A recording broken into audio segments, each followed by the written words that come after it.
मित्राणि नमो नमः। भवन्तः पश्यन्ति भारतस्य भौगोलिककेन्द्रबिन्दोः अनतिदूरे विद्यमानस्य महर्षि महेशयोगी वैदिकविश्वविद्यालयस्य गोधूलीवेलायाः रमणीयम् इदं दृश्यम्।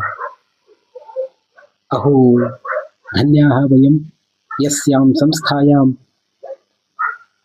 परिवारसदस्यानां कृते प्रातः अर्धघण्टा एवं च सायंकाले अर्धघण्टा दीयते भावातीतध्यानं कर्तुं समयः। सामूहिकध्यानस्यास्य प्रभावः न केवलं मानवेषु अपितु सर्वेषु जीवेषु भवति। यस्योदाहरणं भवन्तः पश्यन्ति कथम् अयं मर्कटोऽपि ध्यानमाचरति। किञ्च अत्र अनेके एतादृशाः सन्ति ये स्वस्य वानरत्वं प्रकाशयन्ति, येषामुपरि ध्यानस्य प्रभावः न कदापि भवति भविष्यति च इति। ॐ